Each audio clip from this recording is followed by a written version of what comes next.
ఈరోజు నార్పల్ మండల కేంద్రంలోని జగనన్న కాలనీలో జనసేన పార్టీ ఆధ్వర్యంలో సందర్శించడం జరిగింది. ఇక్కడ పట్టాలు ఇచ్చి 2 సంవత్సరాలు గడుస్తున్నా ఇంతవరకు ఎక్కడే కానీ ఒక గుంత కూడా తీసిండే దాఖలాలు కనిపించడం లేదు. ఈ జగనన్న కాలనీలు పిచ్చి మొక్కలకి నిలయమైంది, కానీ ఎటువంటి ఇక్కడ మౌలిక వసతులు కూడా కల్పించడంలో అధికారులు పూర్తిగా విఫలమైనారని చెప్పేసి ఇక్కడ స్పష్టంగా తెలుస్తోంది.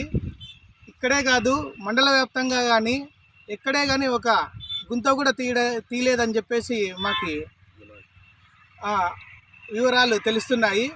అయితే ఆయన ప్రత్యేకంగా ఎంతో గొప్పగా ప్రతిష్టాత్మకంగా జగనన్న కాలనీలకి 3 విడతల్లో 3 దశలుగా ఆప్షన్లు ఇవ్వడం జరిగింది. ఒకటి, గవర్నమెంటే కట్టిస్తామని చెప్పేసి, లేదంటే మీకు నచ్చిన మోడల్లో మీరే కట్టుకోండి, మేము అమౌంట్ వేస్తామని చెప్పేసి. మూడవది, సొంతంగా వాళ్ళు నిర్మించుకుంటే వాళ్ళకి ప్రభుత్వమే చేయూతనిచ్చి 1,80,000 ఇస్తానని చెప్పింది.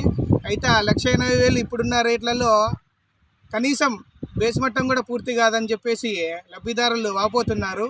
కనీసం వాళ్ళు సొంతంగా కట్టుకుందామన్నా కూడా అధికారులు నిర్బంధించి వాళ్ళని ఇక్కడ ఇల్లు నిర్మాణం చేపట్టనీకోకుండా ఇబ్బందులు పెడుతున్నారనే విషయంని మా దృష్టికి వచ్చింది.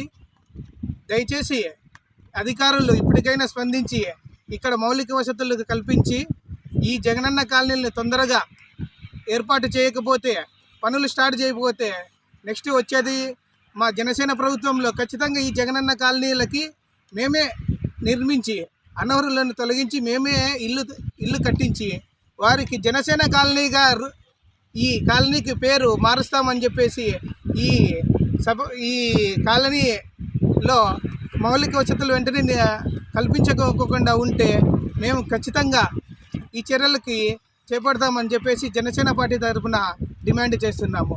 జై జనసేన. జై జనసేన.